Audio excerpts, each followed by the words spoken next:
Hello बच्चों, मैं Rajesh sir निगम classes के यूट्यूब चैनल पर आप सभी का तहे दिल से हार्दिक स्वागत करते हैं। आशा करते हैं आप लोग ठीक होंगे, आपके मम्मी पापा ठीक होंगे। तो हमारी जो मुहिम है वो 80 आउट ऑफ 80 सीबीएसई एनसीईआरटी का हम मैथ पढ़ाते हैं। 80 में से 80 आपको दिलवाएंगे, ये मेरा वादा है। कैसे दिलवाएंगे? केवल आप मेरे साथ जुड़े रहिए और मेरे साथ अपनी स्टडी को साझा कीजिए और 100% आपको नंबर मिलेंगे, ये मेरी गारंटी है। बस शर्तें आपको मेहनत करनी है और मेरी बात को समझना है। कुछ बच्चे छोटा चैनल समझ के हमारे को नहीं देखते हैं, नहीं। और आपसे एक हमारी शिकायत है, ज्यादा से ज्यादा लाइक शेयर और सब्सक्राइब करें, कमेंट करें। मजा आए तो और दोस्तों को लाएं ताकि उन बच्चों के नंबर अच्छे आ सके और वो बच्चे पढ़ सके जो ट्यूशन नहीं पढ़ पा रहे हैं। रील देखने में कुछ नहीं मिलने वाला है, पबजी देखने में कुछ नहीं मिलने वाला है। यहाँ आइए और यहाँ देखिए। चलिए आते हैं क्वेश्चन पे, चर्चा करते हैं। ये कह रहा है solve the following pairs of linear equation by the substitution method. मेरे बच्चे, इन सवालों को सॉल्व करने के 3 मेथड होती है। एक होती है सब्स्टिट्यूशन मेथड, दूसरी होती है क्रॉस मल्टीप्लाइकेशन, दूसरी वैसे एलिमिनेशन मेथड है, और नंबर 3 क्रॉस मल्टीप्लाइकेशन। पहले नंबर पे यहां सब्स्टिट्यूशन दे दिया, दूसरे नंबर पे एलिमिनेशन, तीसरे नंबर पे क्रॉस मल्टीप्लाइकेशन। आज हम इसको आपको बताएंगे। हिंदी में इसे कहते हैं प्रतिस्थापन विधि, सब्स्टिट्यूशन को, और एलिमिनेशन होता है उसे कहते हैं विलोपन विधि, और क्रॉस मल्टीप्लाइकेशन होता है उसे कहते हैं वज्र गुणनखंड विधि। तो अब हम एलिमिनेशन करके करेंगे। इसे इक्वेशन 1 दे दो, इसे इक्वेशन 2 दे दो। आप क्या करेंगे? फ्रॉम इक्वेशन फर्स्ट यानी समीकरण 1 से क्या करेंगे आप? x प्लस वाई बराबर 14, इस y को उधर भेजेंगे, x बराबर 14 माइनस वाई, और ये इक्वेशन 3 बना दिया। इक्वेशन 3 यानी x की वैल्यू हमें मिल गई। अब हम इस x की वैल्यू को हम रखेंगे किसमें? इक्वेशन सेकंड में। पहले में मत रख देना, नहीं तो सवाल गलत हो जाएगा। जिससे बनाया है उसमें नहीं रखना है और जिस दूसरे वाले में रखना है। अब आप यहां क्या लिखोगे? On putting the value of x in equation number second, यानी x का मान समीकरण 2 में रखने पर आप put the value of x in equation, ऐसे भी कर सकते हो, on putting the value of x in equation second. Equation second में आप वैल्यू रखोगे, तो क्या करेंगे कि y की वैल्यू मिलेगी। इक्वेशन सेकंड में आपने क्या रखा? मान रखा। तो x के मान कितना है? 14। यहां पे लिख लीजिए x minus y equal to 4।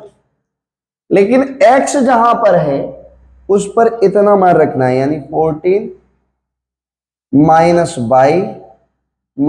Y बराबर 4। आपने क्या किया? y और y माइनस का 2y, और यहां क्या है? 4, और इधर 14 को भेजोगे तो माइनस का 14 हो जाएगा। माइनस के 2y किसके बराबर है? माइनस के 10 के बराबर। क्योंकि माइनस के 14 में से प्लस का 4 जाएगा तो 10 बचेगा।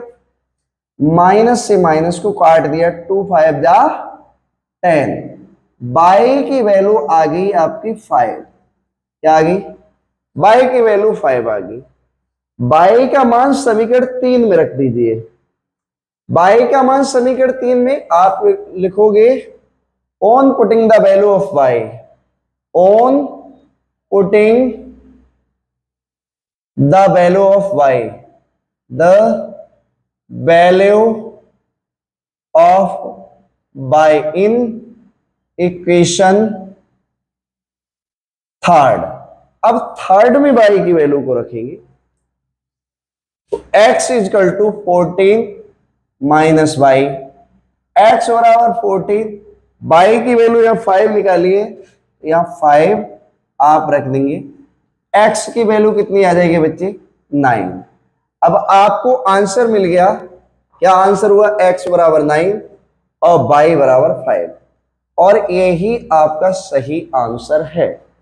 अगर आपको चेक करना है कि हमारा आंसर गलत है या सही, तो यहां पर आप x की जगह पे 9 रखेंगे, y की जगह पे 5 रखेंगे, इन दोनों को मिला के 14 आ रहा है, LHS बराबर RHS आपका बिल्कुल सही आंसर है।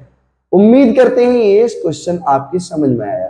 कुछ नहीं करना है, पहले आप एलिमिनेट वो सब्स्टिट्यूट करेंगे, यानी एक स्थान से दूसरे स्थान पर भेजेंगे। तो x बराबर हमने लिया तो y को उधर भेजेंगे, तो y किसका हो जाएगा, माइनस का हो जाएगा। x बराबर 14 माइनस y, ये वैल्यू x की मिल गई, समीकरण 3 बना दिया। x का मान हमने 2 में रख दिया, x जहां जहां है उस जगह पर हम 14 माइनस y रखेंगे, 14 minus y minus y minus y minus का 2y, ये 14 उधर भेजेंगे, ट्रांसफर करेंगे, तो 4 माइनस 14 माइनस का 10 आएगा, माइनस माइनस कैंसिल, 2 से काटेंगे 5, y की वैल्यू 5 आएगी। अब y का मान आप x में समीकरण 3 में रख देंगे, इक्वेशन 3 में रख देंगे, आपको x का मान मिल जाएगा। उम्मीद करते हैं ये क्वेश्चन समझ में आया होगा। अब देखिए, इसे मिटा देता हूं, वो वाला सवाल अभी कराता हूं। आप क्वेश्चन, अगले क्वेश्चन की तरफ बढ़ते हैं। अगला क्वेश्चन क्या कह रहा है मेरे बच्चे, क्वेश्चन कह रहा है कि आप इसे भी, इसको भी सॉल्व कीजिए, किस मेथड से, सब्स्टिट्यूशन मेथड से।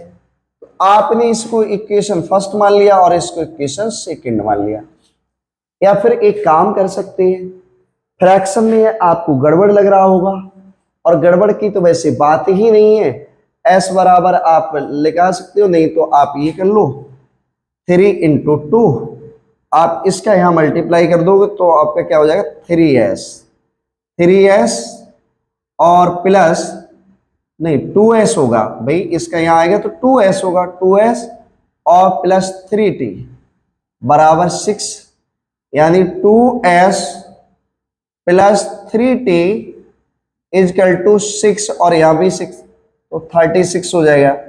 2s plus 3t is equal to 36। अब इसको इक्वेशन फर्स्ट ना मान, इसको सेकंड, उसे फर्स्ट माना, इसे सेकंड मान लीजिए। अच्छा, अब आपने क्या काम किया, फ्रॉम इक्वेशन फर्स्ट, यहां लिखेंगे from equation first, from equation first, equation first से s minus t equal to 3, ये t है, ऐसे कर बना दिया, तो s बराबर क्या किया आपने 3 प्लस टी, इसे इक्वेशन 3 बना दिया। आप क्या करेंगे, s का मान समीकरण 2 में रखेंगे, put the value of, put s बराबर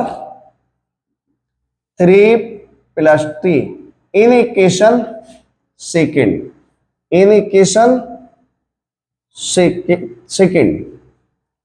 अब जहां s आ रहा है वहां 3 प्लस टी रखेंगे, 2 और 3 प्लस टी, और आप क्या करेंगे प्लस 3t बराबर 36। आप इसका मल्टीप्लाई करेंगे, 2 3 जा 6 और 2t यानी 2t टूट गई, और प्लस 3t इजकल टू 36। अब 2t और 3t 5t, 5t is equal to 36 minus 6, क्योंकि ये वाला उधर जाएगा माइनस का हो जाएगा, 5t बराबर कितना हो जाएगा 30, 5 से काटोगे 6 बार में, तो t की वैल्यू आपको क्या मिली 6 मिली। अब क्या करेंगे, put the value of t in equation number third, third में t का मान रख दो, आप क्या लिखेंगे, put t equal to 6 in equation third, equation third में आप t का मान रखेंगे, एस बराबर क्या हो जाएगा 3 प्लस टी। टी की वैल्यू कितनी आई है 6। एस बराबर 3 प्लस 6, यानी एस बराबर आपका 9 मिल जाएगा।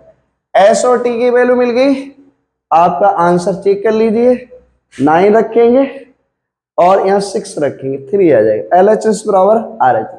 बिल्कुल आपका आंसर ठीक है। मजा आया हो तो लाइक करें, कमेंट अवश्य करें। Thank you.